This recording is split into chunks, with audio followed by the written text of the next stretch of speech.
Ladies and gentlemen, boys and girls, friends, enemies, Pokemon players, Yu-Gi-Oh players, Mike,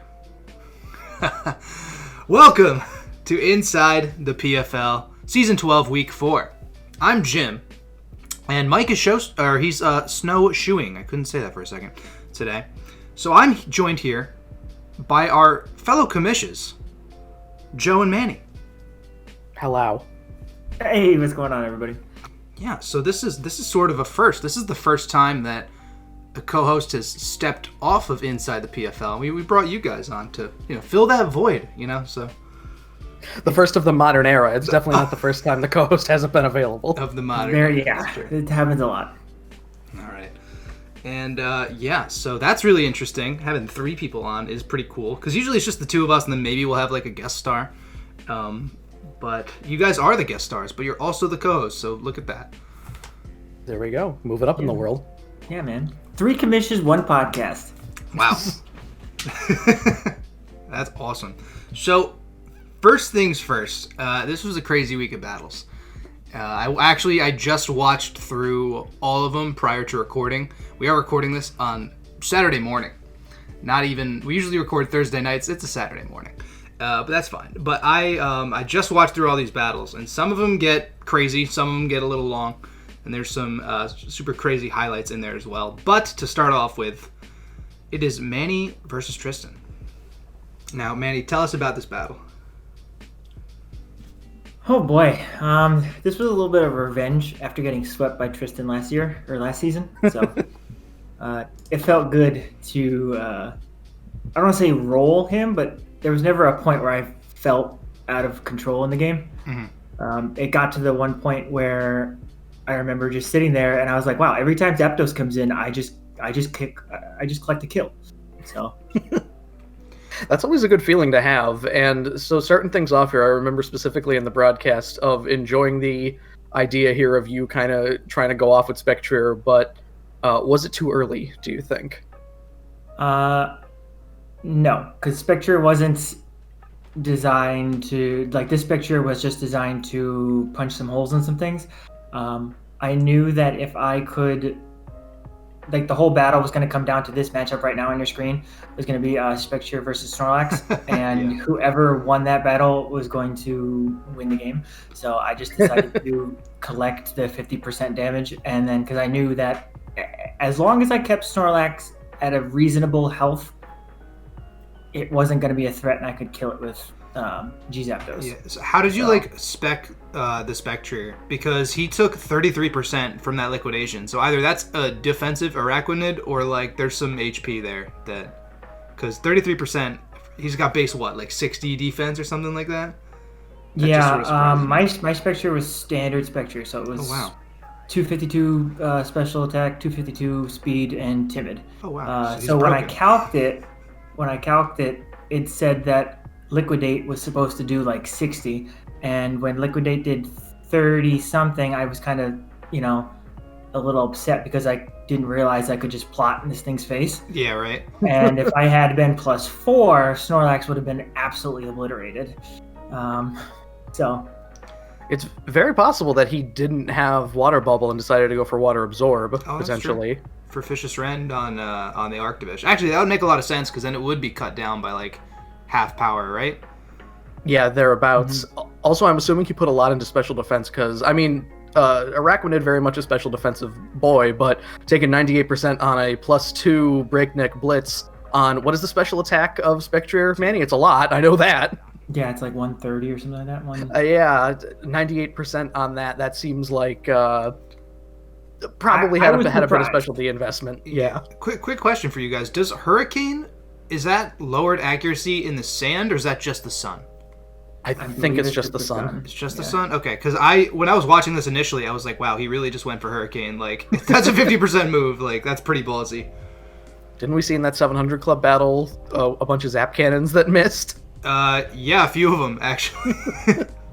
So yeah, 50%, if you're going off 50% and then hitting both of them, it is a coin flip, essentially, but I want to talk about Gluttony Recycle Snorlax here, because, Manny, you were having a bit of trouble getting rid of it, because that was actually pretty annoying. Yeah, I was just kind of stuck between. I didn't want to use either of my Vicious Ren checks. I brought 2. I didn't want to use either one of them because I was nervous about Dracovish that much that I was playing like super delicately around Snorlax. But so I just decided to, if I could just, stall it out and just keep doing what I said to do, just to keep him somewhere around 50% HP. I knew Zapdos could kill, so like whenever I would come in with either Turtonator or Pound Town, I was just literally I was okay with just getting rid of them right there in order to threaten something out, because then I knew I was going to blow something up. I think that this is like really the first week, besides when it one-hit KO the Entei, that was either last week or the week before. This is the first week that like G Zapdos was like, yeah, this is a 200-point Pokemon. It just hit the field, defog, Defiant boosted, and then something is going to die. And it's just sort of insane. Yeah, I mean, with Flying Fighting is a ridiculous typing, and without having to get souped up with Hawlucha has to Swords Dance. Yeah. Whereas G Zapdos doesn't really have to do that. He just hits the field and obliterates something. It's a little bit slower, so they function differently, but having to deal with that fighting flying stab is on a base 100 Pokemon is not an easy. And even if you have an answer to it, you were going for Thunderous Kick right there. So even if you get the defense drop, then that answer all of a sudden just isn't an answer, and you could just spam it. Like right here, I think somebody mentioned in the broadcast, you can just click Thunderous Kick until you win, because Metagross isn't going to take 2 of them. And yeah, that is exactly where he found himself here. I wanted to note, we missed it a little earlier here. Metagross throwing the trick out, Choice Specs trick, and then getting the specs onto Wishy-Washy. So that was actually a little helpful. It was. I mean, it kind of neutered my set. I was running Rest Talk again, because it's just super important to keep Wishy-Washy above a quarter HP. Yeah. It's kind of a shtick. But when I had the specs, I was like, oh, okay. Because I was running the special set for some reason, I forget why, but I think I was running the special set for Ice Beam, because Ice Beam did 40 something to Dracovish, a neutral Ice Beam from that's not bad. Special. And a Vicious Ren probably did what, 40% to Wishy-Washy? I think it was under that. No, I think it was under. I think it was 30. It was 30 something to 40 something. Gotcha. So it's a 3-tap. So if you're resting and sleep talking, you can probably 1v1 Dracovish in a pinch. Yeah. Yep. And I didn't want to get... Metagross gives me nightmares. So Wishy-Washy being able to just solo Metagross, that's Wishy-Washy was designed to beat Metagross 1v1, but also help Arctovish with Dracovish, because I didn't know... that's confusing. Because I didn't know how well... on paper, Arctovish looks fine, but... This is my first time using the thing, and it exceeded all expectations. Yeah, I was gonna say, you picked it up specifically so it could take a Vicious Rend.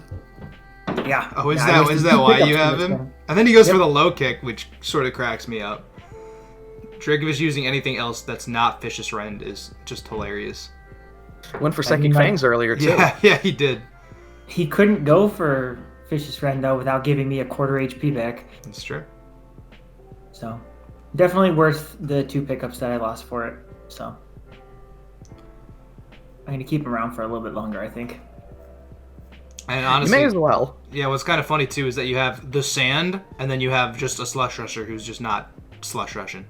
He's just here, and the Freeze Dry. He was designed to do that one specific thing that he just did. Freeze Dry.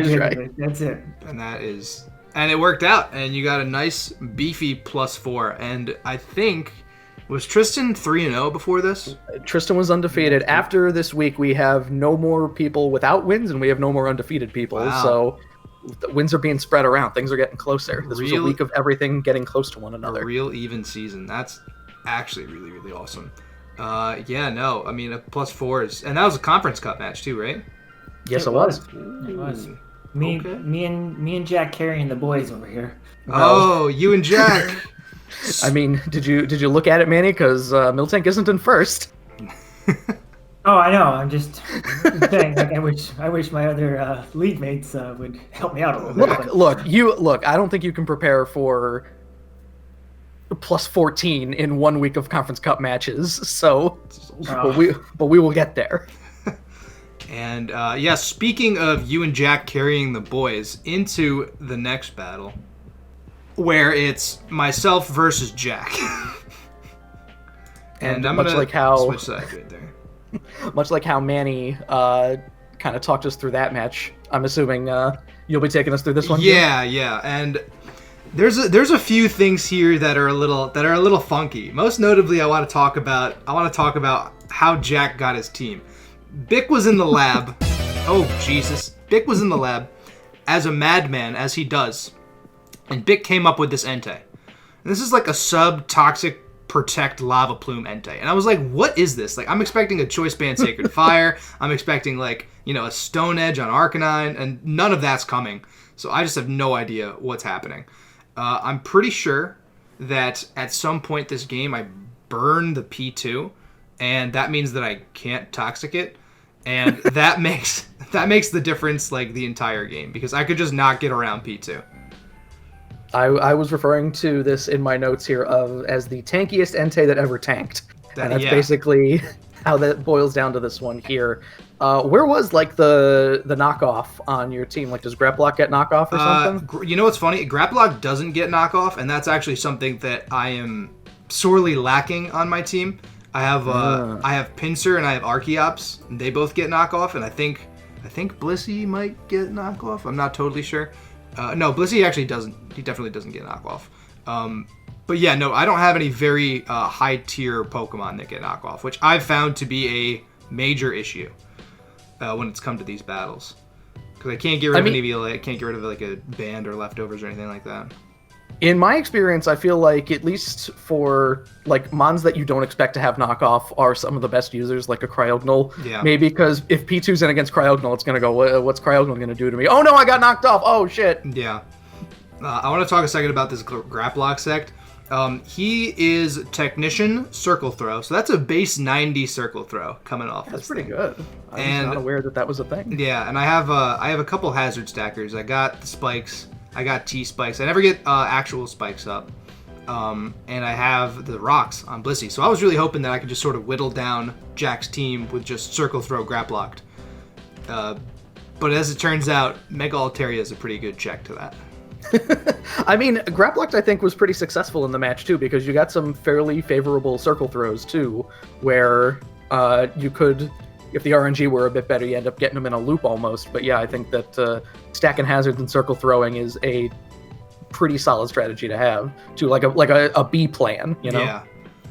And this Entei is just doing this Entei things, and I'm on a timer. My best answer to this Entei, because I'm assuming that it has Sacred Fire, and I don't want anything to get burned. So I'm just going to stay in with Arcanine. I'm just going to whittle down the substitute. It's really not working out for me, because he's just going to be able to get it all back and whittle me down. And I was totally at a loss. I was totally shook on this Entei. I was like, what do you even do against this thing? Now, you had said in the set that he has Lava Plume. Is Lava Plume just because it has more PP than Sacred Fire? I don't know why. It might be for just like a random burn on like Archeops or, anything that could really break it. Maybe on Garchomp, because he knew Garchomp could just Earthquake till he wants to. And you'd rather have the burn on Garchomp than like Toxic or something like that. Yeah. But I'm pretty sure, that's the only reason why. Maybe it is because there's more PP and he expected it to be stally. I think you'd have to ask Bick about that.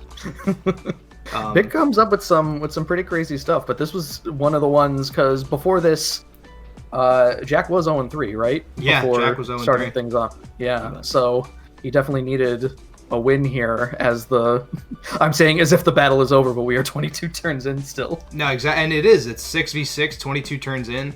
P2's just walling me. I get the burn off there, and I'm like, God dang it. I really just wanted to Toxic Spikes this thing. I really just wanted a Toxic on it. And now I can't get past P2. Now there's nothing on my team. My only fighting type move is on Graplocked, I believe. It's just the Circle Throw? Or is it I have Drain Punch as well. Okay. Yeah.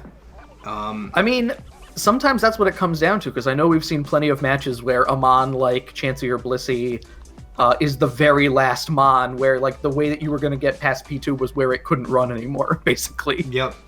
And it's because it was burned, too. Like, I could have beaten it 1v1 with Toxics, because I can always switch out natural cure things, what have you. Right here, I think he may... I don't think he goes into Grap Locked. I think he goes into Altaria, or Rotom. I get him out of here. And then Crocodile comes in. And I calced this. And I was like, okay, yeah, Crocodile. This is totally fine. Like, I'm intimidated. Like, I'm just going to Drain Punch. I'm going to get some HP back. And then he's Choice Band Earthquake. And I die. Crocodile only runs 2 things, dude. And that's true. And I totally didn't even think about a Choice Band. I was like, it's gonna be Scarf, it's gonna be Sash, like it's fine. And it was banded, and I lost because of that. Because then I don't have anything to phase anybody. I can't build momentum. My best offensive threat is like Garchomp, who just kind of can't do much against Altaria. It's a whole thing. And actually, I don't know how long this game goes, because these normal types are really doing the thing. Oh my gosh. I know. And Rotom too. I think that this actually probably could have been even a bigger win if he decided to Pain Split there instead of Defog too. Because that's one of the biggest HP differences. Because Rotom's 50 and Blissey is 255. I want to say. Yep. Yeah, basically. It's funny because he said like, "I can't believe you stayed in." We were talking to each other in a Discord call pretty much the entire battle. And he was like, "I can't believe you would have let me Pain Split." And I was like, "Yeah." I was like, I totally didn't even think about that. I was just guaranteed that he was gonna go for the defog with the Toxic Spikes up, with the Stealth Rocks up. Like, I just figured that was the better play. Also, yeah, P2 laughing in the face of a +2 Stab Earthquake from Mega Garchomp. Yeah, and that shook me to the core. And then I had also calced the Ice Beam. I was like, oh, okay, like Ice Beam does 77 to 90%. Like, I'm going to live it. And then he got analytic boosted because he went second. And I was like, right. I was like, this thing gets analytic too. Like, that's not just Porygon Z. I always expect P2 to have Trace and Porygon Z to have adaptability. I always forget about analytic. Nah, P2 is just straight up broke. Yeah, he's ridiculous. Like, there's like he has like the bonus from Eviolite plus the analytic boost is just like, it's absurd. Yeah. Plus you get a pretty solid stab and try attack that some goofy stuff can happen with burns and things. Burns, freezes, paras. Yeah. Recovery, teleport. P2's a Swiss Army knife of a defensive Mon. Definitely. I think P2's probably the best Mon on Jack's team. Besides maybe Mega Altaria, because Mega Altaria is freaking underrated. Yeah. Jim, have you tried bringing Registeel? I've always wanted to draft Registeel, but he always goes like 3rd or 4th round, and I just can't. It's always Manny drafting him too. It's always me. He's been on my team like 5 times. He's a ridiculous Pokemon. But yeah, no, it was a nice +5 for Jack. As soon as Garchomp went down, it was like, okay, now I have no answers. Now I'm just sitting here with my Choice Scarf, Primarina, Fortress, and Blissey. Like, what? I can't beat anything one-on-one, so... I liked Caparajah getting some play here too, because I feel like we haven't seen a ton of Caparajah since it's been introduced. Mm-hmm. It just doesn't care at all about those Toxic Spikes, and just kind of ate me up.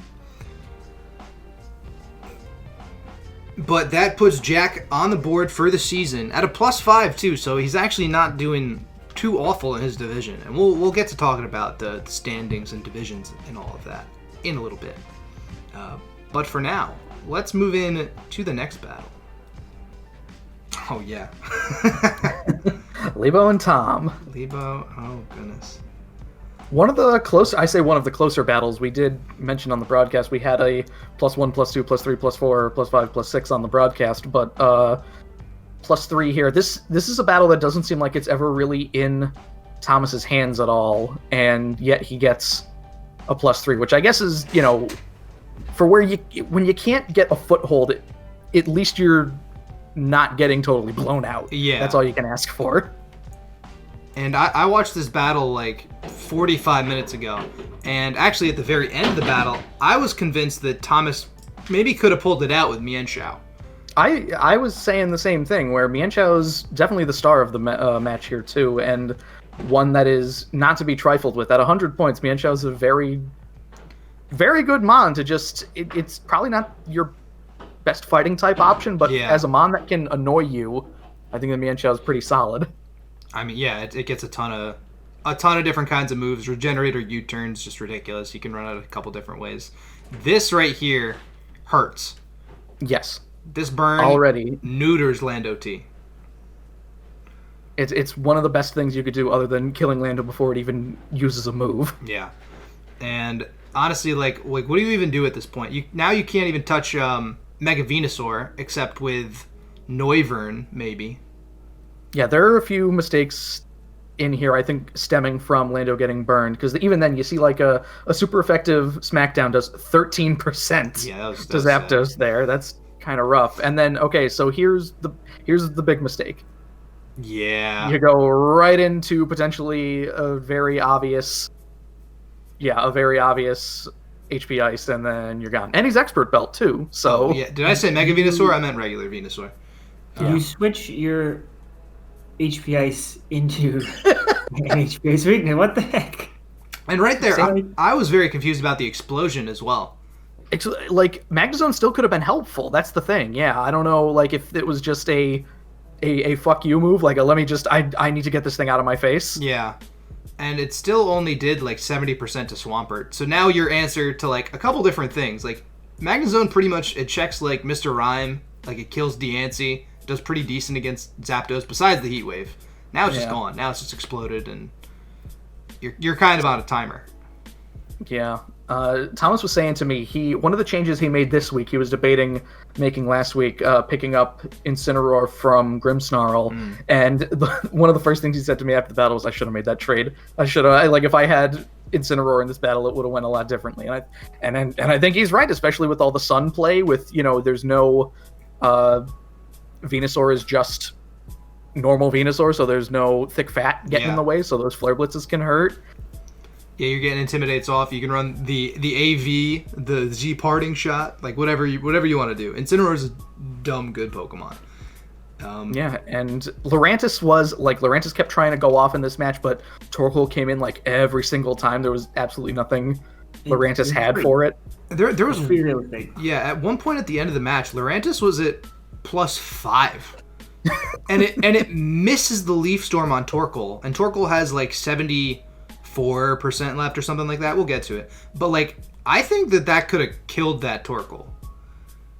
I don't know. Torkoal's a big boy. I know that like special defensively he's not as big, but a resist that's a tough one. At 5 times though? I don't know. We'll have to see how it goes. I think the crit with Stone Edge to get rid of Zapdos was definitely helpful. That's something that you get rid of at least one check for Lurantis here, but again, here we see Torkoal just comes in and then... If a regular Leaf Storm does 23%, if you're at 3.5x, that's going to kill that Torkoal. That's like 50-60. Yeah. It would have been close, definitely. And another thing about this Grimmsnarl, and I think actually led to Thomas being like, yeah, I don't want this thing on my team anymore. He has Dazzling Gleam on the Grimmsnarl, and not like Darkest Lariat or Spirit Break or any of the moves you'd expect for Grimmsnarl to run as like its offensive move. And he misses 2 T-Waves in a row. Missing 2 T-Waves in a row, nobody likes that. Yeah. That's the Lebo effect right there. That's the Lebo, like, he's like, oh, like, I'm sorry. I'm not a big fan of Grimmsnarl. You had Grimmsnarl, didn't you? Yeah, you had him. I thought you really liked him. I think it was last season. He was all right. He was very whelming. Yeah. Oh, he's got the Mega Lopunny problem. Where he never exceeds expectations. He does what you expect him to do, and that's not enough sometimes. You need him to carry the weight. Exactly. I'm happy that Thomas subbed him out for Incineroar, though. Incineroar definitely will carry the weight a little bit more. I'm wondering if somebody's going to pick Grimmsnarl up, because that seems like that was one of the ones when we moved him down to 120. I think there were some raised eyebrows potentially, but maybe just people are getting more used to having to deal with a prankster Mon that has offensive presence, but not enough that you're really scared of it, I don't think. Yeah. And his speed tier doesn't do him any help. So, all right, here's what we're talking about here, where there's a Mistleaf Storm. Misses it.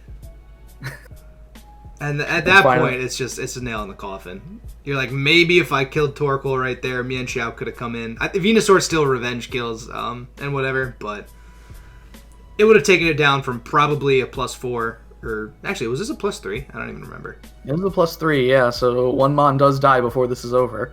Right. The light screen is providing some help. CC, Bill Ponderosa. CC's thinking something else is going to come in. And then, yeah, just the fastest Venusaur on the planet, I think, cleans this up. And that is Lebo's making Zapdos and Mega Swampert work in the sun, and I don't understand it, but it keeps working, so who am I to judge? That's a +3, and that is a pretty decent +3. Hey, it brought Lebo to the top of his division this week, so can't complain. Nope, you can't say anything. It's only dumb if it's not working. Yeah, this is true. This is true. And I mean, yeah, you can't really expect it. You might prep for rain, which is why Lurantis might be here, and then Lurantis is just going to get blown back by sun. So double weather is potentially the boldest of strategies, but last season didn't work out terribly well, and you just sub out sand and suddenly you're good. Yep. But yeah, so a nice +3 from Lebo. Always with the Always Sunny references. I always love it. And into the next battle. Weirdly, his team is not always sunny. That's true. Oh, I had never even thought of that. That's actually really funny for a Sun team. That was terrible. I thought it was funny. I don't know. That was an awful joke. I'm sorry. I thought it was a good play on words. Here we have Bick versus James. And immediately I look at James's team and I hate it. It just looks so good. I just literally can't even. It's got the Firewater Grass, the Steel Fairy, no Dragon, that's okay.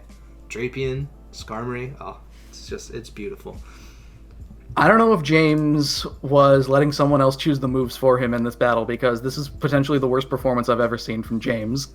And he does not play like this, not from my experience, but this was a +6. That was just, I don't know what he was thinking in many of these instances, which we will see. There are definitely some questionable plays, most notably when letting certain Pokemon die. Like letting Sylveon go, letting Skarmory go. No, that's not questionable though. Questionable is do you Hydro Pump or Surf, and then you pick the wrong option there. That's questionable. Yeah. Yeah, having some of these Skarmory are what are we doing? T-Bolt. Are your eyes open? Yeah. This goes straight past questionable to just incorrect. Yeah. Because it starts pretty quickly where Nidoqueen. That's another thing. James is trying so hard throughout all of this game to get Toxic Spikes down when there is a grounded poison type that can always come in on them. Yeah, and not even one that gets walled by Toxapex. This straight up beats Toxapex. The Earth Power is going to 2-tap a Toxapex. There's no question about it. Yeah, you switch Rotom in. Obviously, that's nice because of Levitate, and then you forget, oh wait, there's another stab I need to worry about. Yeah. You do Reflect, too, against the special attacking Mon. Yeah. If that was a light screen, maybe things would be different, but okay, Rotom goes down, and then Sylveon comes in. Wait a minute. There's still no light. Why specifically no Sylveon? He really just didn't have an answer for Nidoqueen, because if you look at it, ground hits Toxapex, Infernape, Drapion. Poison hits Rotom and Sylveon. Your best option's Skarmory, but then you just get T-bolted. Nidoqueen is putting in work on all fronts against this team, and he does not have an answer to it. Yeah, he does eventually go into Skarm, I think, here after the kill, but it does absolutely nothing to help him, because like you were saying, that's that Nidoking, Nidoqueen coverage, you get that T-bolt in there, so not much you can really do. And, he's just thankful that it's Nidoqueen and not Nidoking, because otherwise he wouldn't have been able to get the roar off. He would have just died to that T-bolt. And the roar brings in the Mon with the fire type. Yeah. And that granted is a little bit unlucky, but roosting here is also like, what are you doing? Like going to Toxapex. Yeah, leave. Like you don't need to stay in, and I think he continues to stay in. Yes. Yeah. What was he gonna do? He just lets himself die. Like Skarmory doesn't get body press or anything, does it? I don't think it does. It does now. It does, yeah. Yeah, it now gets body press, but I like Colossal. I'm pretty sure is pretty big defensively, so like why not? And another like switching in, like why hit Haze and not Liquidation or whatever his water move is here if he has one. Yeah. You know. And you're getting rid of just +1 speed from it. I think that he's still going to be faster than you if you haze away the. I'm not sure. I don't know. And yeah, you know the fairy type Silvally also pretty interesting here. It's just an interesting choice against like a Toxapex, a Drapion, and a Skarmory. But like it sort of works. It had to be there for something because yeah, inherently Fairy is not super effective against anything on this team. Yeah. Because Infernape offsets that, so it's neutral. And I'm thinking that maybe James wanted to get the Reflect up over the Light Screen because he was just really that scared of Mega Mawile and Dragapult going off on him. Probably. And yeah, there's Liquidation, so yeah, why not hit Liquidation on the Mon that's 4x weak to it, and you hit Haze instead if you know that, yeah, whatever. Yeah. Yeah, whatever. Because you know he's booties because he didn't take any like Toxic Spike. He didn't get poisoned from the Toxic Spikes, so you don't even have to worry about the weakness policy. Go for the 4x super effective move with no issue. You know. It's just a sloppy battle. Yeah, it's tough to say because I think that this is just Nidoqueen cleans up at this point. I want to say because really what deals with it here because Drapion not a special defensive mon by any means. Yeah, just go for the Earthquake. Don't goes for agility too. Like why not even just hit like Night Slash or something? Yeah, maybe get a critical hit. Like you don't even need a crit. 30%. I don't. Nidoqueen's fat. I don't know. Drapion's got a pretty high. I don't know. Drapion's is only like base 90 attack, I think. But, yeah, no. Nidoqueen just cleaned up the entire game. Mega Mawile didn't even hit the field. No. Didn't even need Dragapult hit it for like 2 turns and didn't do anything. Yep. This was the Nidoqueen Colossal show. Yeah, this was the Nidoqueen. This was the Nidoqueen game right in my notes. I have no idea what happened. I'm pretty sure James was playing with his eyes closed. It's the only explanation. Yeah, and he says, first time I ever got a +6 on him. Wow. It's true. I don't think I ever actually beat James in all my time in the league. And seeing someone +6 him, I'm just like, oh. Yeah. What happened? Is the skill that much more intense now? I honestly, I have no idea. But Bix the Mad Lad with the Mad Strats. It's sort of, I feel like that game should have been like maybe a +4 or +5.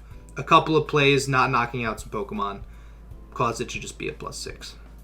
Yeah, I think on the agility turn, James said that he was really hoping that he would switch. So James was still going for a win and not just trying to lower the plus, I think. Yeah. Which is admirable, but... But why would you switch out? Yeah. But it's okay. Because, honestly, I've been saying this to Mike pretty much every week. Like, there are more +6s this season than any of the seasons that I've been in, at least. Like, people are just getting rolled left and right. Like, the pluses are just flying everywhere. There are, yeah, everybody's blowing each other up. And it is kind of crazy. But, great game. Both players. James made a couple questionable decisions, but Bick, as always, putting in the finest of work. Finding those weak points, the chinks in the armor. And Nidoqueen just kind of blew him up. So, kudos. And into the next one. And we have Dan versus Murphy. And I look at how fat both these teams are. They're like, oh, we have one offensive fire type, and then everybody else is just fat. It's like our 10 in there. Yeah. These teams are very similar, actually. It's just Typhlosion and Cinderace, and then just a bunch of fat. Then you got and then everybody else is just thick. The one bird. I can't even look at it anymore. And this game's long, so I'm just gonna hit play on normal, and we're just gonna talk about it. All of And there's Murphy's two games dogs. have This been is- really yeah. long. So Murphy made a lot of changes to his team this week, and we'll get to that there. But I think that this is a pretty good example of the issues that Murphy has been having, where he does eventually lose this battle. It is only a +3, but we were talking about this a little bit on the broadcast, where Mario has the philosophy of a team of like 2 walls, 2 tanks, and 2 offensive mons, where this team here is 4 tanks and 2 offensive mons. So unless you're like running a toxic stall kind of strat, if you lose one of these mons, which I believe Tyrantrum is lost pretty early, like relatively early, I should say, 30 to 40 turns in, there's not too much you can't do a ton. Early in one of Murphy's games. I wish we had like the average number of turns that Murphy's games have taken this season, because my game against him was 69 turns. This game was 64 turns. Like, it's got to be up there. The first week it was only like 21 or something, okay. But it's definitely, now that he's getting more acclimated to the team, I think it's gonna probably end up a bit more drawn out. But also Murphy has the problem where if he runs into walls that are better than his, he can't then get rid of those walls. Where Corviknight, like his answer to Corviknight is Typhlosion. Yeah. But then you have any number of mons that can switch into Typhlosion that you need to take care of first, which necessitates, okay, what do I need to get rid of? Lantern. What do I need to get rid of Regirock?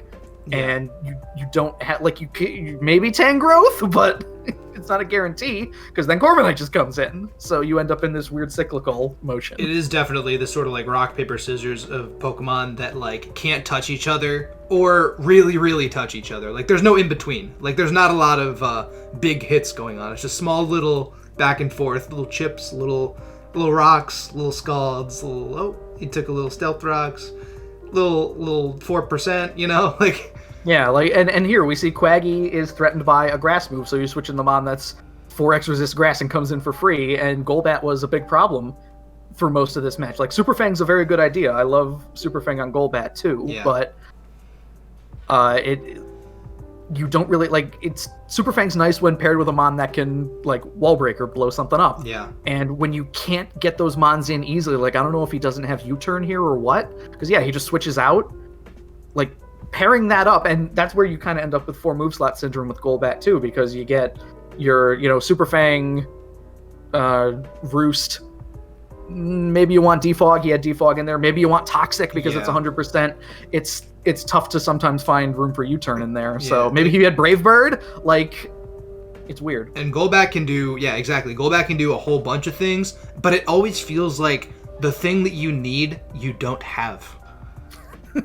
You're always like, oh, like, it'd be so nice to Toxic. Oh, I wish I brought Defog. Like, and then you don't have those. You have U-turn, Brave Bird, Roost, and and maybe that's something that can be solved through other means. Like, I think that Umbreon Toxic something else through Synchronize, I think, but maybe if Umbreon has Toxic, that helps, but then that doesn't make it 100%, so maybe you end up missing.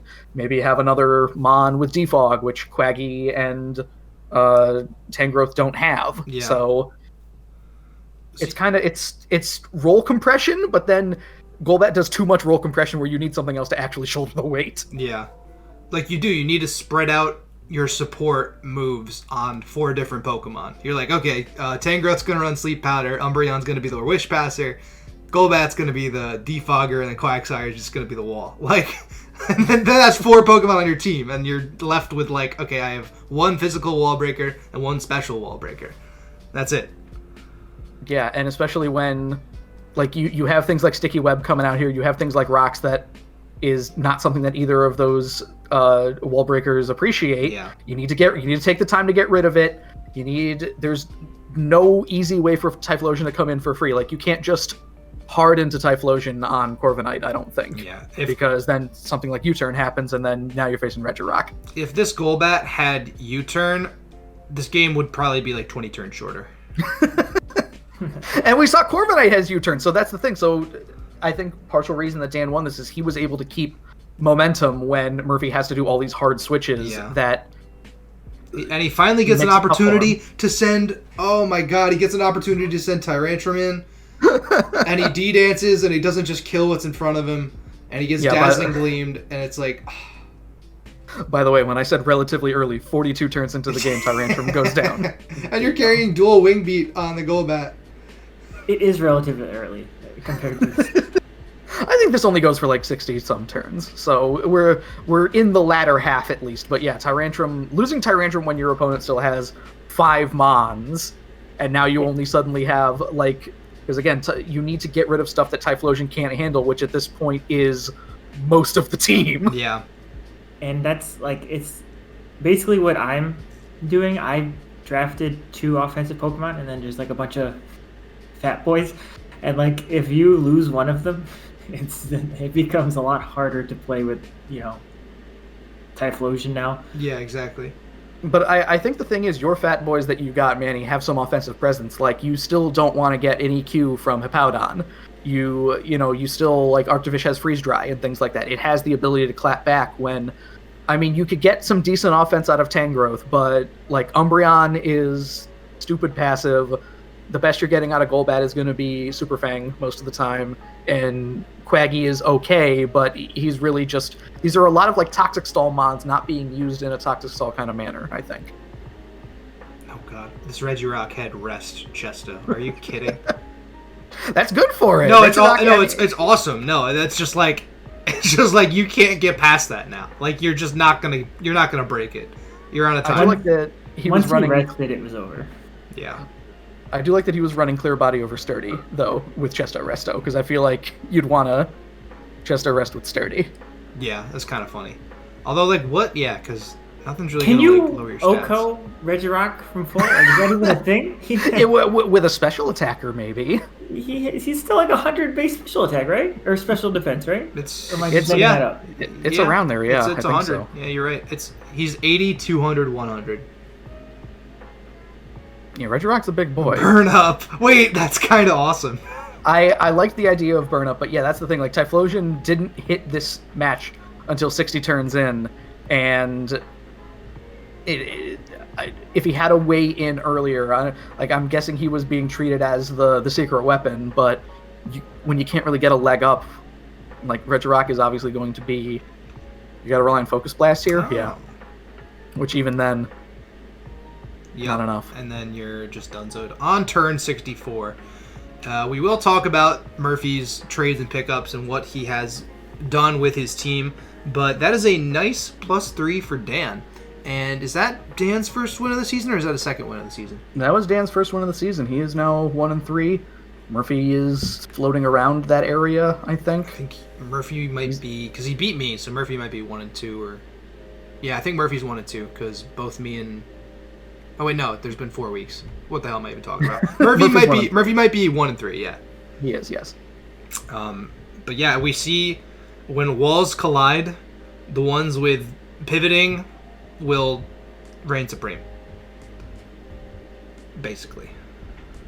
Also, special slurp up is pretty decent. Special slurp off with webs. Yeah, we didn't do much talking about that, despite this long battle here. Is a very valid option. Because everybody's going to expect Unburden, but, like, this is a... You have enough offensive presence with Zygarde and Cinderace, so... Yeah. You may as well have Slurpuff scaled back. A little bit of support. That Energy Ball for Quaggy, the Dazzling Gleam for Tyrantrum, made the difference out of the game. That's all you need. Alrighty, and into the next battle. Oh, Drac and Mike. See, this is where Mike would go, I hated this. I hated this. This was terrible. Mike really choked this one away, didn't he? What cracks? Like, it started out so good for him, and then he just played the middle like an ape. It's weird because we've often said that Mike has a choice problem where his early game is often terrible just because he has too many options to make, and then he makes the wrong one, where it's a lot easier for him later in the game when he's got like 2 Mons left, and he doesn't have the ability to make a wrong decision because the correct one is so obvious. Yeah, and you know what? We do see that here. Like, this is one of those instances where his early game is really, really dominant. Right off the bat, leading Darmanitan, something's taking a Flare Blitz. Something's getting eaten up. That's the thing, yeah. This is all he needs to do is continually hit Flare Blitzes here, and the only thing that stops him is the only thing that can stop him, and I don't know why it wasn't the most obvious thing in the world to him. Because nothing takes two, like, and if Drek needs something to go down here, which is what ends up happening with Dusclops, I think, because Audino is too good with Regenerator, you need that. Mm-hmm. Jim the Audino, of course. Is that his only nicknamed Pokemon? Yes, yeah, it always is. And it kind of cracks me up. But yeah, no, I mean, Drac definitely thought, you know, okay, I need Crawdon in for free. I need to Aqua Jet. I need to get this thing out of my face. What can die? And he selects Dusclops as the one he doesn't need. Mike, like, that's the thing. Jellicent immediately comes in, unless he thought that, like, oh no, he's going to knock off here because it's too obvious and I don't want Jellicent to die. I don't know if Mike understood that Darmanitan was, like, if your only answer to Crawdon is a Jellicent that's also weak to one of its stabs, that's not good. You have Raikou, too. Yeah. Like, instead of going into Jellicent as soon as Darmanitan died, you go into Raikou, and then you take an Aqua Jet and kill with T-Bolt. And then all of a sudden, Drac doesn't have a setup sweeper, and his only fast Pokemon is Crobat. Well, it's probably, I would assume that Vikavolt probably comes in on Raikou, but then at that point, then you find a way to get Darmanitan back in so it can blow something up that's not Crawdon. Yeah, definitely. And even Scizor could probably take an Aqua Jet pretty alright, because Scizor naturally outspeeds Crawdon as well. Scizor's base, I believe, 65, Crawdon's base 60.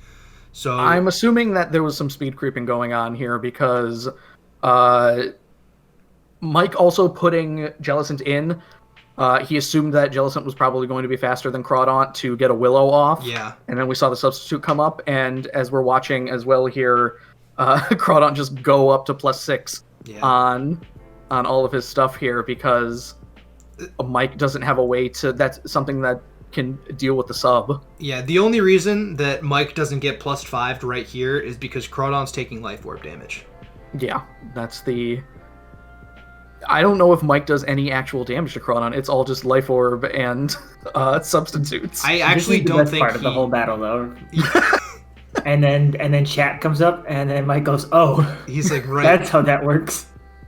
I was very derisive in this during the broadcast where I stood up and clapped because I called it like 5 or 6 turns earlier. I was just like, Mike's going to forget that Aqua Jet's going to be faster than Bullet Punch and Scizor's going to die, and that's exactly what happened. Yep. But which, if he kept Scizor, maybe it would have been a little closer. Who knows? Like, I don't know if he wanted Jelly to end up, like if Jellicent was probably the best option to die there. I don't know. I would have thought that Jellicent would have been, because you look at the rest of Drac's team, like, Jellicent's not doing much to anybody, really. No, not really, no. But maybe that was just like a panic thing, like, oh, you know, I need to priority. That was definitely him going, I need to Bullet Punch here, and then forgetting, because even, like Manny said, he says in the chat, he goes, oh yeah, it's based on speed. Yeah. Because, like, even if he knocked off, he was dead to Life Orb recoil. Yeah, exactly. So, like, he could have just sacked literally any other Pokemon on his team. I think also another problem in here, Mike doesn't have HP Ice on Raikou, which that then would be his only answer for Exeggutor. He has, like, he uses Hydro Vortex at one point near the end of the battle with Raikou, and also Jellicent comes in here. Vortex. Who's that gonna hit? Willow. Who's the Hydro Vortex for? On Drac's team? Yeah, like Stacks maybe? Stacks. Like, you have Aurora or Aurasphere though, so I don't know. Let me take a look at Drax. I don't know, man. Let me look at his team real quick to see who Hydro Vortex would have been for. I mean, I like the idea. Don't get me wrong. Like, that's awesome. But at the same time, Mega Camerupt was the big thing. I think. That was, okay, all right, that makes sense. Then. Yeah. Mike says near the end of the battle, I was really thinking Mega Camerupt was going to come. Yeah, against a Scizor and a Mega Audino, and yeah, that makes sense. I'm there for it. Yeah, I mean, even then, like, I don't know what else you really put on Raikou. I mean, maybe Aurasphere was there for stacks, so he went Aurasphere, Scald, Thunderbolt, Volt Switch, maybe. Yeah. So it could have just been like, I don't need HP Ice. I have. I have the water roof, yeah. For Exeggutor. Maybe he just didn't even think Exeggutor was going to come or be a problem. Maybe. Something that we see here is actually Mike has Taunt on Jellicent. And in my experience in draft, not a lot of people have run taunt. like taunt is one of those moves that would be so helpful, like if you brought it all the time. But we just don't see it that often. And it actually happens 2 times this week. Something gets taunted and it matters, which is cool. Yeah, Jellicent's not terribly fast, I think, is the main problem, though. Oh, definitely. And, obviously, Shadow Ball, 35, you're dead. Goodbye. Oh, no, I'm sorry. He had Shadow Ball, yeah. So, I was Shadow gonna say, Ball, he's HP Ice. He wins here, right? I think so. Probably. Yeah. I think that's the big change, because HP Ice is going to chunk Executor, and then you have a Thunderbolt for... You have most of your health with Raikou, and depending on what Crobat has, and Crobat's not the most potent attacker in the world, so Raikou probably tanks it and T-bolts and wins. You gotta run that Bolt Beam coverage, man. That could have been the entire game. But I do think that regardless of Mike losing, I do think that all of the changes that he has made to his team are for the better. I think he's more comfortable, even though he did make some mistakes, most notably coming in with Scizor and letting Crawdon do the thing. I think that he's more comfortable with the team that he has now, with Darmanitan, with Raikou, with even like Mega Audino actually did okay. So, I mean, Raikou is a Mike classic, and we always talk about the Mike special of just running Flare Blitz into things, and Darm is very good at that. So he went out on a limb with Rillaboom and Rotom, and it didn't really work out for him. So he's playing the hits now, yep. And I don't blame him. And a couple different things that game, it could have been totally different. Exactly, and it was I like that Drac is also, because people expect Trick Room. That's where you have things like Speed Creep Crawdaunt. So it starts Dragon Dancing, and then suddenly it's the biggest threat, and you don't even need Trick Room. But Alolan Exeggutor also getting his moment in the sun, because we don't see too much of this guy, but he killed, I don't even know, 3 Pokemon? 4 Pokemon? 3? My biggest memory of Alolan Exeggutor is on Tristan's championship Trick Room team, where it Harvest is always tough to deal with. It's an underrated mon, I think. If you're running a Trick Room team, you definitely want Alolan Exeggutor. Yeah. But a nice +2 from Drac. And Mike is Mike 1-3 or? Mike is 1-3 right now. Currently, he is the 20th seed because he is 1-3 +2. Oh, I see. Well, yikes! And he's not even here to defend himself. Oh, he'll be fine. Get him! Yeah, right. All right, into the next battle, which was a doozy. This battle is a doozy. Oh, Bobby S. He's pulling it out. I look at Bobby's team. I love Bobby's team. I just like the way it looks. Just the comp is just great. I think that they fit together quite well, at least the color-wise I'm seeing here. Kind of, there's a little bit of parallel. You got a red, followed by a purple, followed by a white, followed by a purplish, followed by a red, and then you got yellow on the end, and red and yellow, of course, make Moltres. So they all kind of mesh together. They're like a palindrome. Classic Bobby the artist, making his team look just beautiful. This is all planned. It's all staged. It's all scripted, guys. But yeah, so Bobby versus Dylan, and there's a couple things that are notable this game. The first thing I want to mention is physical Moltres. He runs a Flare Blitz, Brave Bird, Roost, something else Moltres, and I think that is just awesome. Yeah, I don't know if we see the last move, but I think that this has some, I'm going to call them Bobby blunders in it. There's some weird, bad things that happen, but some RNG is nice and helpful because very quickly here, right here, yes, we get a crit Draco that gets rid of Gastrodon, and then suddenly Moltres has basically nothing that wants to deal with it. Yep, and and that mattered definitely. I mean, Gastrodon is obviously, really specially defensive. So that critical hit, might have done 102%, but that's what put it over the edge. That's what mattered, And of course, the very next turn, you switch into the most obvious HP fire in the world, and that's one of the old BBs, the Bobby blunders. Yeah. That definitely could have been avoided. And I feel like that's a very Dylan thing to do, is to predict something coming in that resists the stab and just run the extra HP. Because Rabambi only really needs 3 3 moves. It needs like Sticky Web, Bug Buzz, and Moonblast, and you're pretty much always going to run either Quiver Dance or a Hidden Power. So exactly, yeah. Getting Scizor out of the way early definitely helps Dylan's chances. He is down 2 of his specially defensive Pokemon, which is definitely not very good.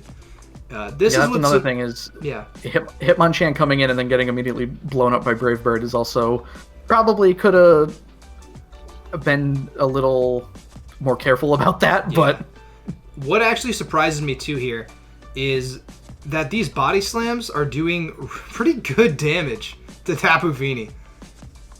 Like surprisingly good damage.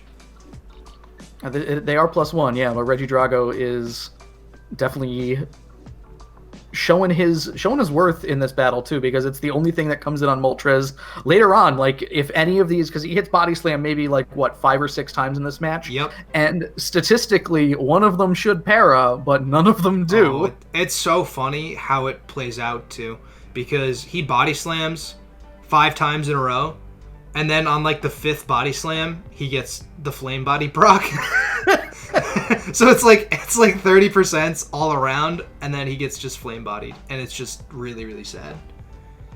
Yeah, Rob wants the health back with all these roosts, because he just continues to do. Dylan's ready to let Regidrago drop. He's like ready. He's like, okay, I need a clean switch into something. He goes, this is the 3rd body slam, 4th body slam. He gets flame bodied, and it's just like, all right, well, that's so sad. He's like, I guess I'm just not going to get the 30% roll on 5 body slams. That's okay. Yeah, I feel no like I paras haven't anywhere. paid attention to Dylan's team this season. Like, how is Regidrago doing? Like, is he like? It hasn't done much for him so I thought far. It's been pretty decent. He's been wall breaking a little bit. Him going for the Ice Shard and not like a return. Moltres was, I think it was a speed tie actually, right? They're both 100. I thought Moltres was 90. No, oh, you know what? Actually, is it? You might be right. Let me go to. That's just a big misstep then. Because you could just, a refrigerate return is neutral. Like, that's going to do 50% to a Moltres, I think. Yeah, Moltres' base speed is 90, so I'm assuming that Dylan may just not have realized that Mega Glalie was naturally faster. Or you know what? He might have spec'd Glalie differently. Like, he could have been, too, like, not a max speed Glalie because he has Ice Shard. He could have been max HP or something like that. Like, who knows? And yeah, Regidrago 3 kills on the season so far, brought to 3 games. So he's been doing some stuff, but the kill star of the team is still Hitmonchan. I love it. I love the fact that Hitmonchan is just like the killer on Dylan's team. Specs Jolteon, I believe, as well. Yeah, you kind of need that boost, I think. Yeah. For Jolteon. Because I think when it killed Rabombi, I was like, yeah, that's probably Specs damage. Like, that's just... But, yeah, so a solid +3 from Bobby. And I don't even know what that puts Bobby at. I don't know if you have the doc in front of you. Or... He is 1-3. 1-3. Rob is. I'm glad that Rob got his win, because after 3 losses, I start to get worried of, oh no, are we on a track for an 0-9 season like I was the entire season that I won 0-9. But luckily, the worst record will be 1-8 if it even comes to that, and the best record will be 8-1 if it even comes to that. So I like it already. Yeah, right. I always like it when people are a little closer. It ups the excitement for the rest of the season, because everybody's still very, very much in it. Definitely. But that was a pretty solid battle. And now into the next one, where we got Mitch versus M1. This battle cracks me up, actually. This is probably it's the closest battle of the week, with it only being a +1, and it's definitely the most tense. A lot of things had to happen here to have things go as they do. Yeah, and you know what's I would totally agree with that. There's only a couple turns this game that really define how the battle's going to go in either player's favor. Because at one point, let's see, the rain is set up, and for Alligator he's D-dancing. And a for Alligator liquidation in the rain is nothing to sneeze at, especially at +1. So I think the star of Mitch's team thus far, I think, has been Bronzong. It has done very well to just get in the way of everything. And you'd think that this might be a wet noodle fight in most circumstances. No, you have EQ to to scare stuff. You've got the stealth rocks. Like, there's not really anything on M1's team that, like, Salazzle is your best option, and I think that Salazzle is, like, against a rain team, too. Yeah. It's very tough to, like, Crunch from Feraligatr is the best you get, maybe. Yeah, and I don't even know what the Salazzle set was. I'm pretty sure it's running Substitute, so maybe M1's thought was like, oh, I can Toxic Bronzong even. Like, even if I can't do a lot of damage with Fire-type stab, like, I can still bring this thing, get a Toxic off on literally anything, and just have it sort of sit there. No, yeah, I definitely have some insight into that where it was like a corrosive set because of a mon like Bronzong, because of I think there was one other, like, whatever his poison type might be. Toxic Rogue. Yeah, maybe. yeah.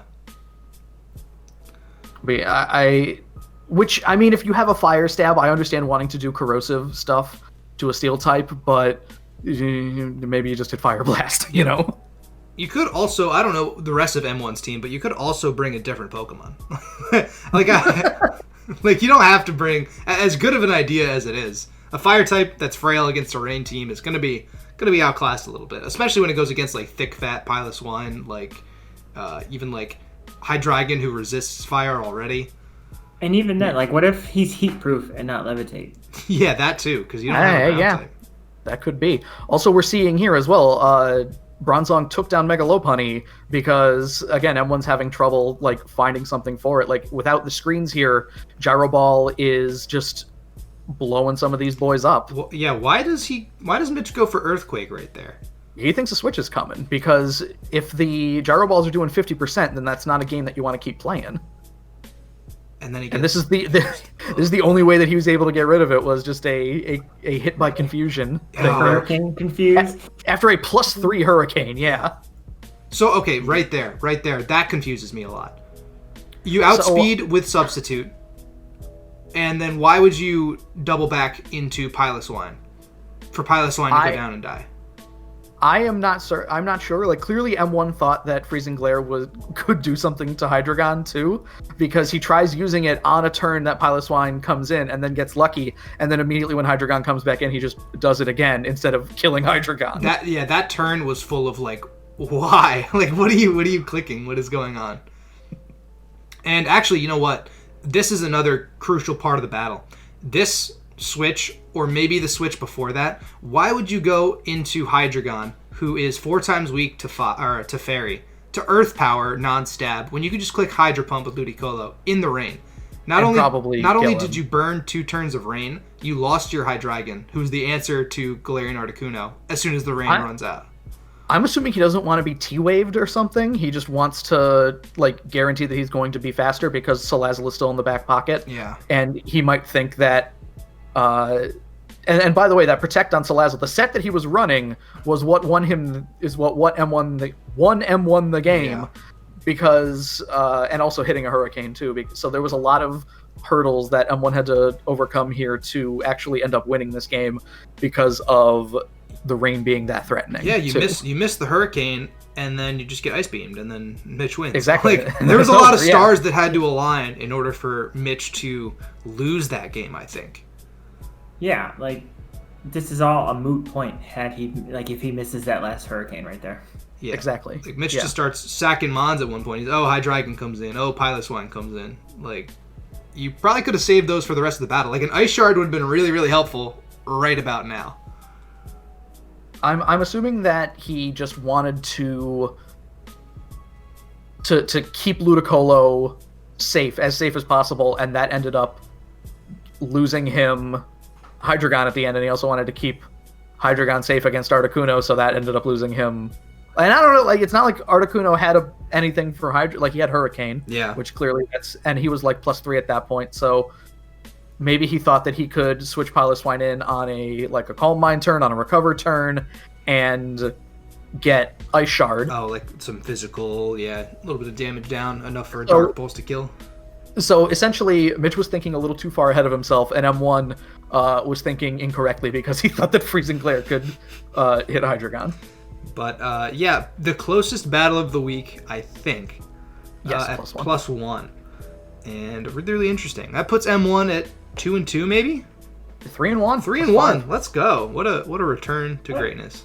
What tier is Articuno in? G Articuno is 2. I'm pretty sure. 120, I think. 2? Yeah. Okay, because this thing's a little tough. Doing well. It feels a little oppressive at times, but I like the fact that he gets recover, and even though all of the other birds don't get anything. Like what the heck, whatever. It's fine. You don't need to give him roost, just give him recover. He's not a bird or anything. It's fine. Alrighty, so into the next battle. We have Hunter versus Dave, and we were commending Dave's team last week. We were saying, wow, this is a really sick team. But Hunter's able to find his way around it pretty decently. I think there are some mistakes that are made by Dave in this match as we kind of go through it. But in my mind, Hunter's thing seems to just be using moves, like boosting, like doing a lot of boosting moves. Because we see a workup in this match, we see the shell smashes, we see like Hunter always wants to seem to get a big splashy mon to sweep. And that works in this instance, and little things that Dave could have done to potentially avoid it end up coming back to bite him, I think. I mean, you're definitely right. I mean, obviously Shell Smash Blastoise was the thing that like sort of defined this game, but I'm pretty sure Zorora has Power Up Punch. And you Power Up Punch turn 1, you're like, all right, I'm just going to breeze past it. That taunt's not going to do anything. I'm just going to keep hitting you. Yeah, Garchomp comes in for another one. I mean, Zero Aura doesn't really have anything for Garchomp, I believe. I think he just leaves. It gets Ice Punch, doesn't it? No, he just leaves. But it gets Ice Punch, though, right? I'll, you know what? I'll check right now. I'm pretty sure it does. This is rough right here. The Rocky Helmet, and then he just roosts, and then he doesn't get the confused, so he's locked into a third one. yeah. Now you have to go for it. Zero Aura does not get Ice Punch. He doesn't. Why did I think he did? What the heck? It's Fire Punch. Oh, it is one of those punches. Thank God that thing doesn't get Ice Punch, actually. And probably T Punch if I yeah. I don't think it's T Punch. Foul play doing absolutely nothing to Tapu Koko because that thing is special as heck. Electric Seed, Hitmonlee, I love it. Discount Lucha. This is what I'm thinking, that he popped this too early. Hitmonlee is a very good mon to have for Unburden, especially if after one Shell Smash. I don't know, actually, Hitmonlee might not be faster than a Shell Smash Blastoise, like Unburdened Hitmonlee. What is Hitmonlee's base? Oh no, Hitmonlee's 87, Blastoise I think is 80. Yeah, no, 78. Blastoise is 78. Yeah, so actually Hitmonlee, still having Unburdened Hitmonlee in the back pocket for Blastoise would have been, I don't know if he would have been able to OHKO him, but would have been helpful. Yeah. I mean, yeah, because Blastoise eventually ends up getting to ×3, like +4 anyway. So maybe you wouldn't have had the opportunity to come in with Hitmonlee, but you're right. It definitely would have been helpful to have some sort of like late game answer to a setup sweeper, which obviously Hunter is very about because he keeps trying to set up with different Pokemon. That's what he's all for.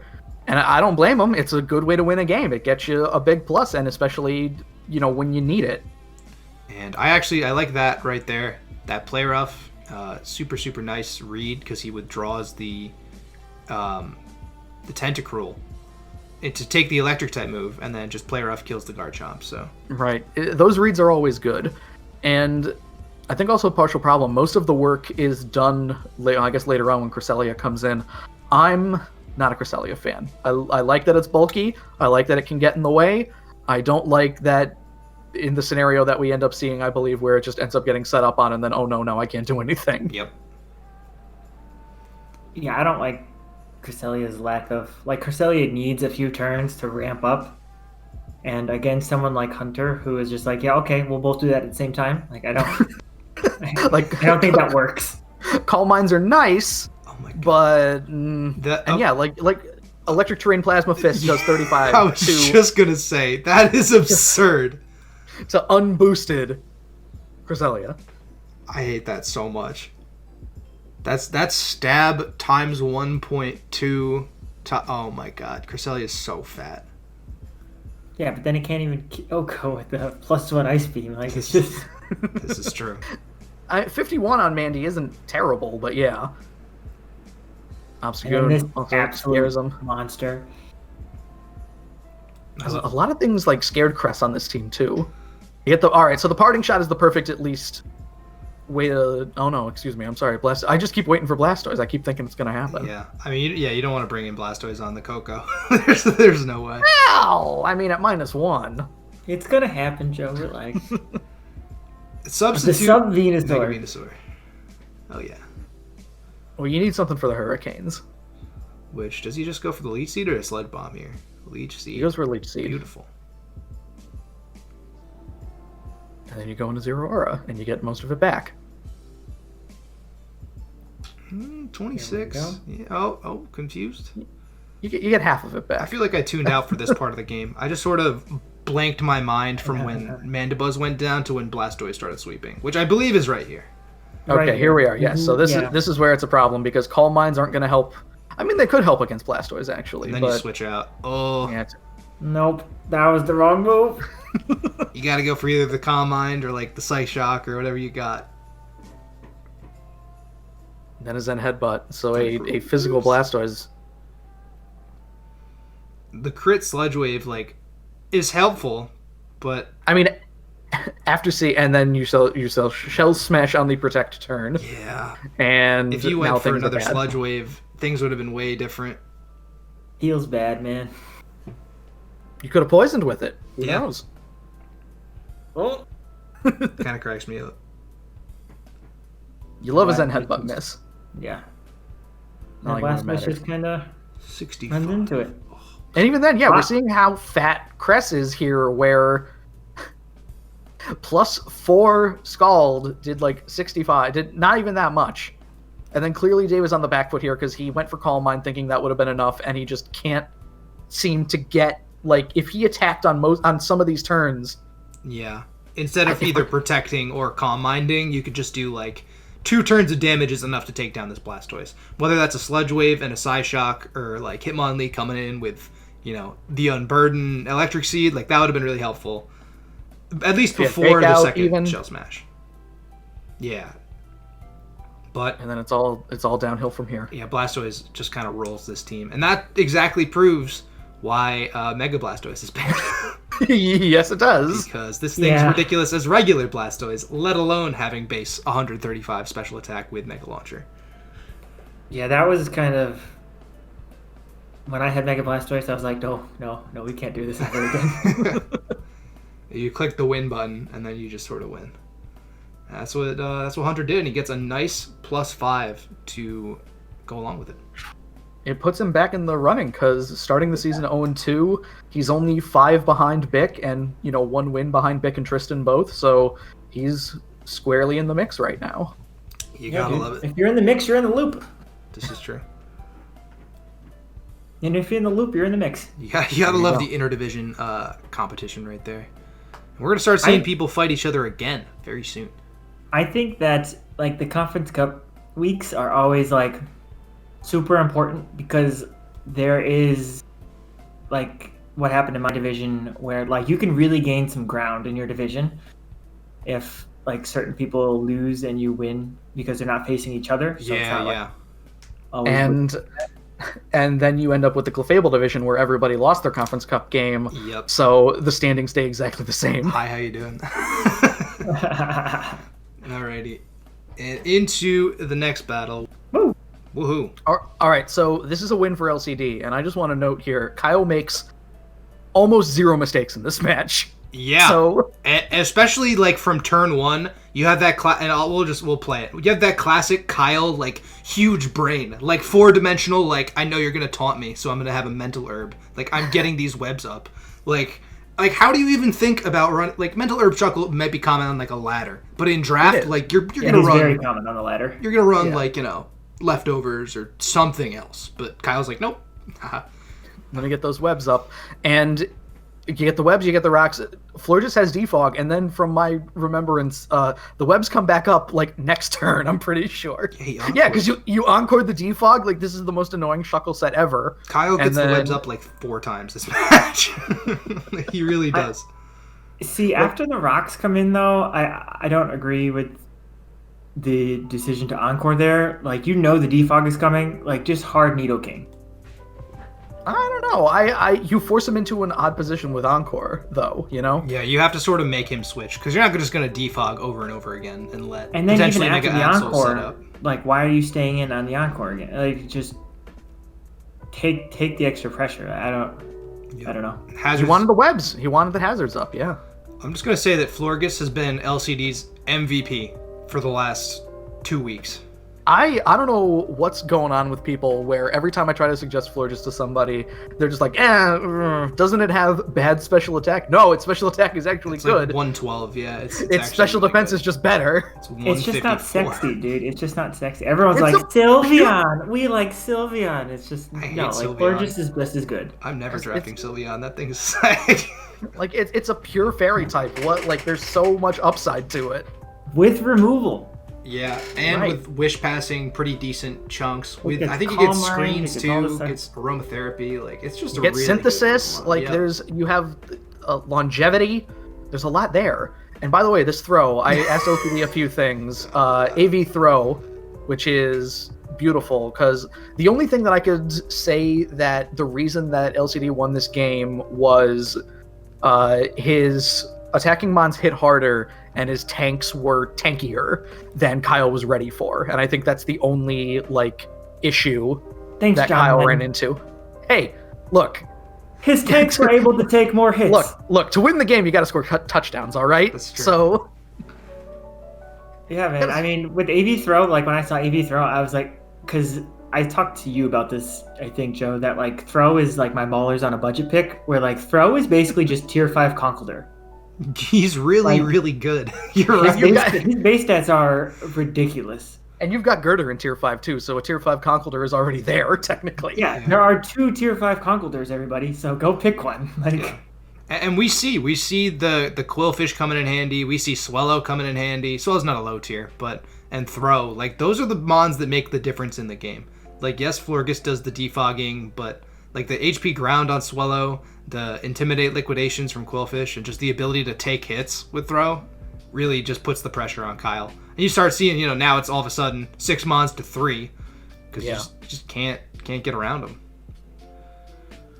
Yeah, and the Swampert especially there. I think that, I don't know if Kyle was expecting a switch at one point.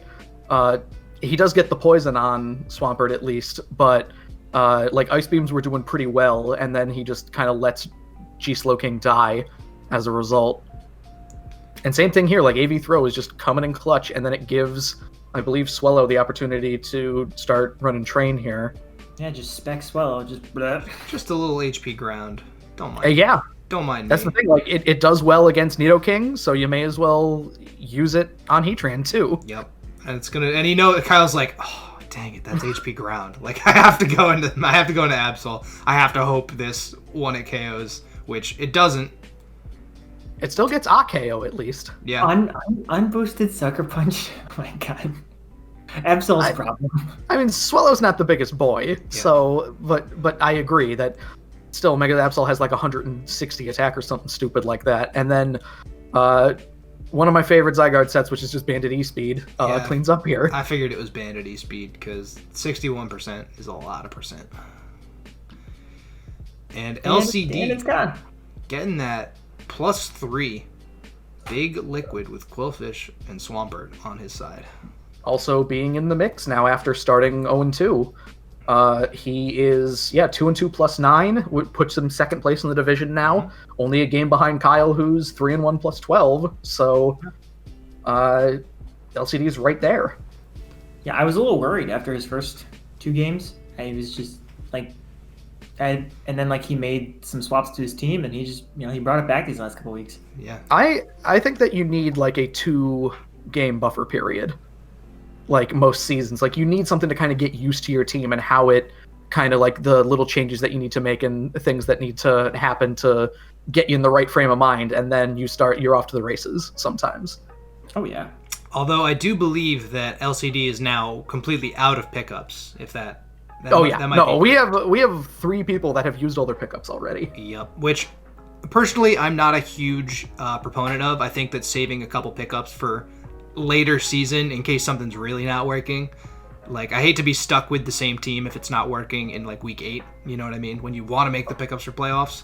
I mean, I think that when you're in what I would consider a desperation mode, because we'll see with like Murphy's 1-3, yeah. Mike is 1-3, like LCD is now 2-2 after using all of his pickups. So it's probably a good idea to maybe have like 1 pickup left, but I don't blame them for kind of, starting over pretty much. Yeah, definitely. Because the beginning of the season, like, it is pretty much the most important part. Like, I hate to say that. Like, your starting record, your starting pluses, like, if you get a +6 in the first, like, 2 weeks, like, that's going to help you in week 7, like, where you stand. Like, it just... Yeah.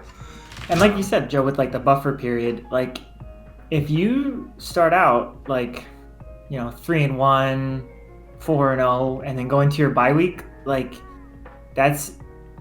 Like, if you can get some cheese wins while you're still getting used to your team and everyone else is getting used to their team, like, you can really jump ahead of the competition. No, exactly. Speaking of trades and pickups, let's start with Murphy's wholesale. Let's talk about Murphy, because I feel like that's going to be what takes the most time. So, all right, this happened at 11:57 p.m. on Thursday. So... Right in. I mean, look, I'll extend the deadline if you're like in the middle of. I was already laying down in bed and I got a text from Murphy like, "Look, I want to make some changes to my team." And half an hour later, we got to this point. So, a lot of big changes here. I think the big one is he junks his 200 of Jirachi for Mega Gardevoir. He kind of does a little bit of a shell game with his types and gets a little bit more offense, I think, out of this. Yes, I see. So Murphy's dropping, in all, he's dropping Jirachi for Mega Gardevoir, Mimikyu for Toxtricity, Electrode for Girder, Dubwool for Claydol, and Quagsire for Alamomola. And that right there, I absolutely hate. We were just talking about, a wall with pivoting. Now you have 2 giant Wish Passers in Umbreon and Alamomola. Like, I don't want to fight his team again. I just don't. So Mola has been kind of overlooked, I think, a lot in 160, and even like on Tuesday or Wednesday, I was saying to Manny, like, man, should we move Mola back down to 120? Nobody's been touching it, but it might be back with a vengeance now. Yeah, 100% of the time. I mean, we were talking about how if Murphy's walls all need to be like hard swapped out, like Tangrowth, Quagsire, Umbreon. Getting the ability, like, to pivot between Alamomola, Golbat, and, like, Tangrowth or Umbreon, that's just much better, I think.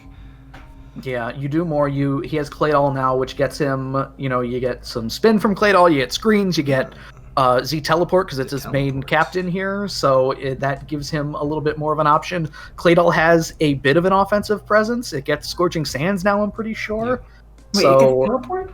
Yeah. Yeah. Oh, God. And Rapid Spin, we need to move this guy up. He's a 60, isn't he? He is 60 currently. He's yes. 60? Oh, okay, never mind. I thought he was 40. No, I think we did talk about all that and move him up because we're like, that's pretty good for a 40-point mon. Because Claydol pretty much always went as a 40. Definitely. It was either always drafted or on most 700 club teams when it went undrafted. Yeah. Joe, how do you feel about Murphy dropping Electrode for Girder? Now, you know me, I'm a big Electrode guy.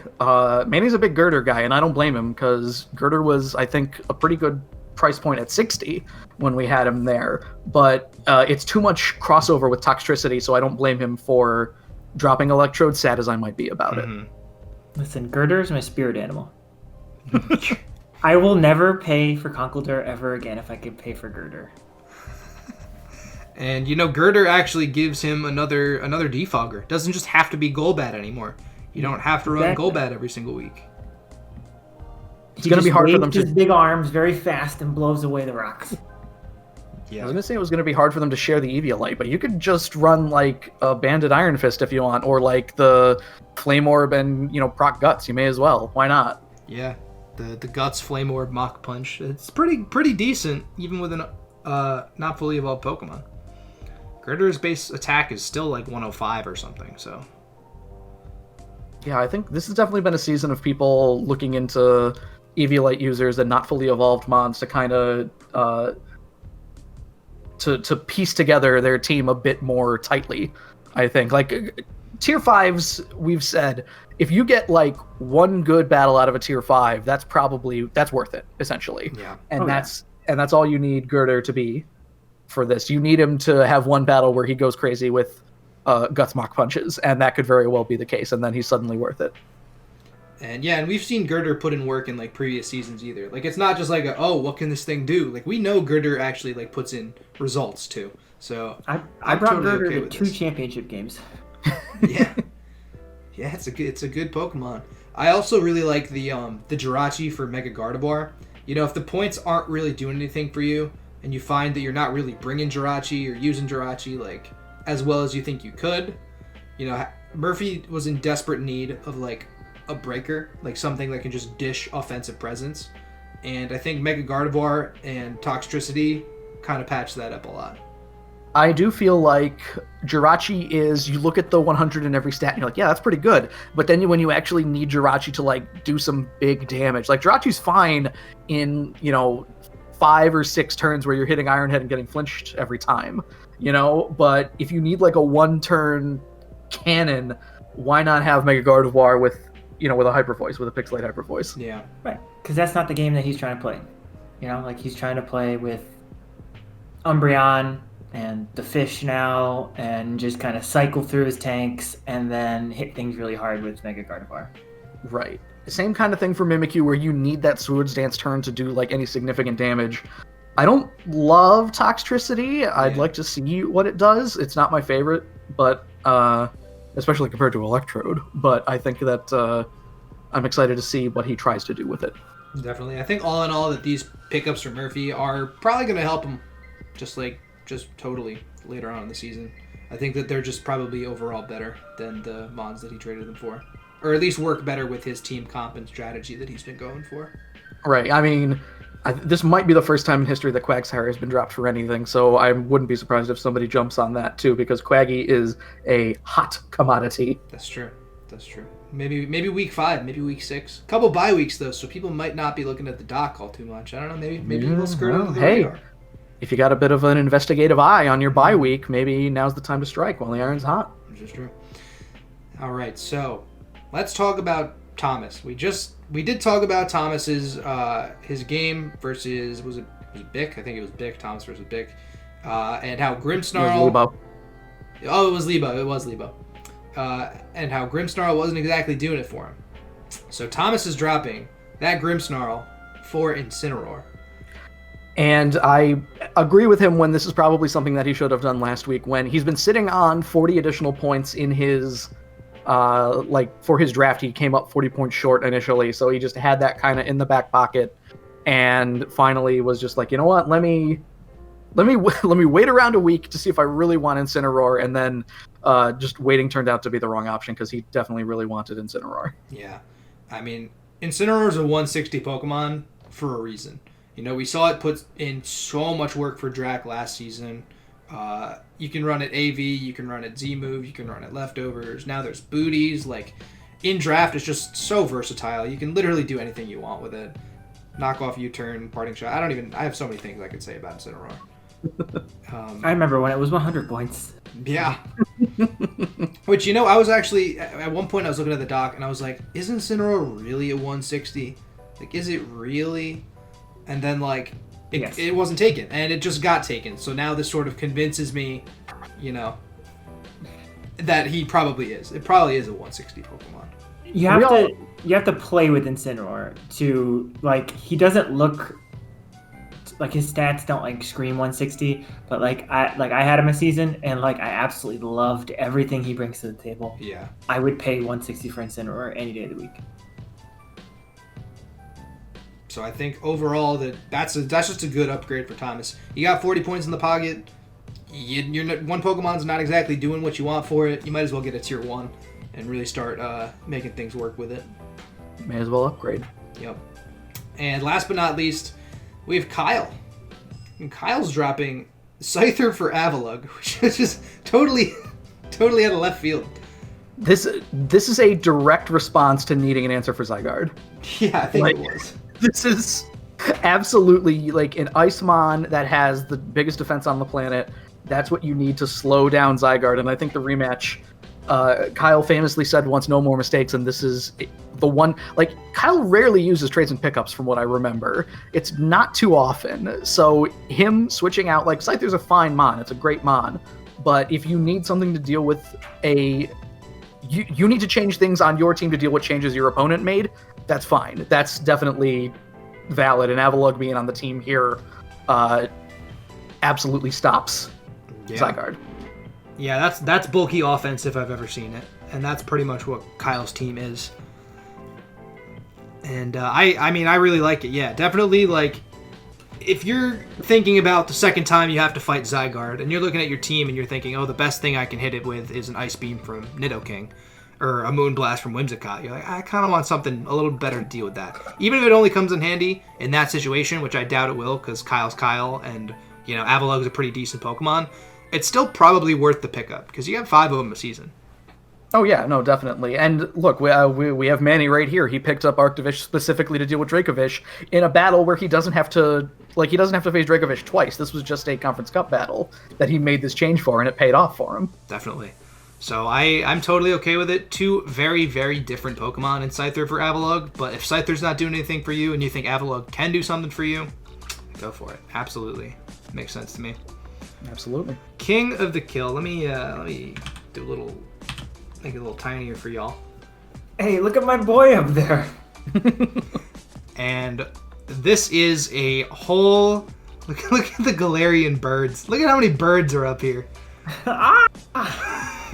Caca. You got Mega Absol in first place with 13. Wow, that's a lot of kills. That's gonna be hard to get around. Yeah. That's a lot of kills. Our Pokemon with wings, better offensive threats. Go.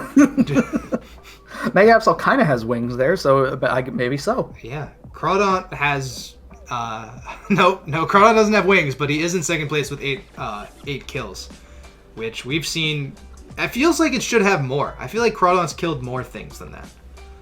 Crawdaunt's been the star for Drac currently, and in the other league that he's in where he's running essentially the same team, Crawdaunt was his kill leader there too, so I'm not surprised to see it so high on the list. Yeah, when Drac started drafting the same team that he had in the other league, I was like, Drac, you can't do this. Like, you can't just have the same team. Like, it's not fair. Galarian Zapdos moving up from maybe he had 4 kills. All of a sudden now he's in third place or second place. This is definitely a big week for it. I can check the doc right now. I had no idea that. I thought my team was just a bunch of spread out kills. Yeah. I did not realize. I just checked the doc a minute before, and I was like, "Oh, how is he this high?" He's tied for second with 8 kills. And well, now that I know that, I'm just gonna feed him kills now. Yeah, I mean this thing deserves it definitely. Galarian Articuno with 7 kills. We did see it sweep that one week, as well as put in a lot of work this week. So, the last Mon standing on M1's team this week as well. And tied with Mega Pidgeot, who has 7 kills as well, who also popped off last week, and who did, I think he got 1 kill this week, maybe? I think that was it. But still. Mega Pidgeot kind of holding his position from where he was previously, I think. Let's see here. Yeah, Mega Pidgeot was at 7 last week, so just getting bumped down though, but definitely still in the mix. And so that is top 5 of King of the Kill. Whole bunch of trailers with 6 though. We got 5 Pokemon tied for 6 kills. Bronzong, Nidoqueen, Arcanine, what is Torkoal doing Blastoise, and Torkoal. which is also equally hilarious. Arcanine, by the way, was also at 6, I'm pretty sure, last week, so it's still holding the line, too. Yeah, I didn't kill anything with Arcanine this week, unfortunately. That's okay. So we'll see this change as weeks get further and further on. It becomes tougher and tougher to break into the King of the Kill charts, but it's still up for grabs here, which is pretty cool. So let's talk about the standings. The standings. In the Clefable division, Mitch is top of the division. Eat your heart out, Mike. Mitch is 2-2 plus 11. I'm 2-2 plus 7. And James and Murphy are 1-3 plus 5. They're tied, actually. So this is, as I said previously, the same standings from week 3, but one more loss. Yeah. Added to everybody.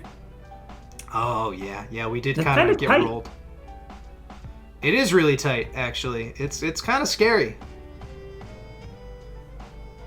I mean, How do you feel sitting at 2-2 plus 7 against Mitch 2-2 plus 11? I fight Mitch next week, so that'll be the determining game to see who's going to take the division for the back half of the season.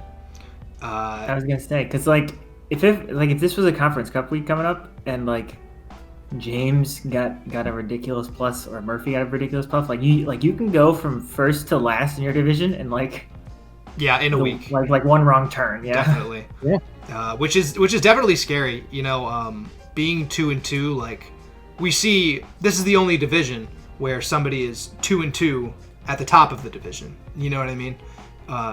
And I think that just puts a little more pressure because we're all so close that you can just sort of fight for it. I'd much prefer being 3-1, but but that's not where we are. So Man, I'd much prefer being 4-0 at this point. yeah, exactly. But yeah, we definitely got rolled in the Conference Cup. We'll see how it turns out next week with me and Mitch. I think James and Murphy have a bye. I think that's how that works, right? No, they're battling. they are. Clefable and Giraffarig are battling next week, and Manny and Dave. Oh, right. So half of Miltank are battling next week. Gotcha. But yeah, definitely the closest division that there is. In the Giraffarig division, Bick 3-1 plus 13, Tristan 3-1 plus 10, Hunter 2-2 plus 8, and Dan 1-3 plus 3. So yeah, Tristan getting a loss was definitely big. Bick getting the plus 6, very helpful in helping to rocket him up to the top of the division this week. Hunter still, again, squarely in the mix, 2-2 plus 8. If he is his battle against Tristan, let's see. No, Tristan and Hunter. If Hunter gets a win over Tristan, he might take second. He could potentially take first too. That's also if you true. Get, if yes, you get a you're big right. plus, you could take first in that division. 2-2 plus 8, still a pretty good record. And then Dan, he's not 0-4. He's 1-3. Yeah, He's don't count him out, but Definitely not. 1-3 is a precarious place to be. 100%. But again, everything's pretty close up at the top there. The difference of 3 points and then 2 points is not too much. The Miltank division, Manny 3-1 plus 10, followed by M1 3-1 plus 5, Dave 2-2 plus 7, and then Jack 1-3 plus 5. M1 has what I like to call a very Joe-like plus, where you have the wins, but you don't have the plus. Yeah, it's funny that M1's 3-1 plus 5 and Jack's 1-3 plus 5. Just switch it around. I just noticed that. But That's yeah, good. Manny, how do you feel at the top of the division? I depending on what happens this week, I'll feel a lot better. If I'm going into the bye week 4-1 plus whatever, I'm feeling real good. Even with a loss, you get to stay at the top of the division because M1 has the bye week. So, yeah, you're still pretty good, I'd say. Well, Manny fights Dave, you said? Yeah. Yeah. Well, if Dave gets a win, Oh, actually, no, you're right. higher than You're 3. right. The top of the division is it's a little bit in contention there. Dangerous stuff. Dangerous stuff. Miltank has been one of those divisions that's had 3 separate division leaders, much like Ambipom, which we're going to get to next. So, Yeah. things are moving and shaking in these divisions. We're just fighting it out. We're each taking our little turns at the top. Maybe one week we'll let Jack come up. Just let him come up. Have Come his on turn. up. And then all 3 of us will take the wild card, and then I don't know if that's physically possible. Then you go from there. And let's see. Ambipom, Lebo, Double Weather, 3-1 plus 8. Drac, Pseudo Trick Room, 2-2 plus 8. Thomas 2-2 plus 7. And Mike 1-3 plus 2. This was, like I said, if I made Mike the person who was at the top of the division week 1, then all of these people so far, there's been a new leader every week. It went Mike, Drac, Thomas, Lebo, I'm pretty sure. That's awesome. And that's something you like to see. You like to, be able to see that people are, in contention. There's not a clear bottom. Everybody has at least one win in every single division, which is really nice to see. And considering it's 8-8-7, this is another one of those ones where when they have their eventual battle, they are all on a bye week this week.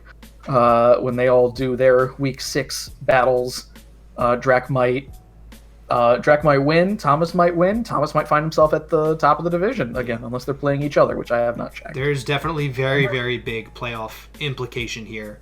And you're right, especially since the pluses are all just neck and neck. Yeah, they're all clustered together, other than Mike. But Mike has had worse, I think. I don't know if it's going to be a playoff season for Mike, we'll see, but he's got to have a Drac-esque rise. Yeah, that's true. Same goes for anybody who's 1-3 right now. I think that anybody who is 1-3 right now has the opportunity to be able to put in work and actually get to the top of the division over the next couple of weeks. I agree. And last but not least, we have the Tauros division. Kyle 3-1 plus 12, LCD 2-2 plus 9, Dylan 2-2 plus 5, and Rob 1-3 plus 3. So I was especially scared after the first 2 weeks of Kyle getting a plus 6 and a plus 5, being 2-0 plus 11, and I like that. I can breathe a sigh of relief that after 4 weeks we have 3-1 plus 12, which kind of evens out a bit. Yeah, definitely. A couple close games, as well as a loss this week. It definitely humbled Kyle enough to use a pickup. And LCD with a solid second place. Of the 2-2 players, LCD has the highest plus, so that has implication for even a wild card spot if he happens to not even be winning going forward. He's still at the top in that sense. No, exactly. And again, everybody in the Tauros division has a bye week this week, so they can kind of take another, just any strats that they want to do. They can relax, whatever they're feeling. Absolutely. And I guess we usually haven't talked about the Conference Cup yet on Inside the PFL because there hasn't been much to talk about. But I think we're going to this time. Week 2 and 4. Yeah, this is it's been nice knowing you guys. I can't wait to get 19th pick. It's been I don't know if you guys can come back from not getting a single. No, we can't. I know we can't. Especially when the fourth place being 8, plus 8. Yeah.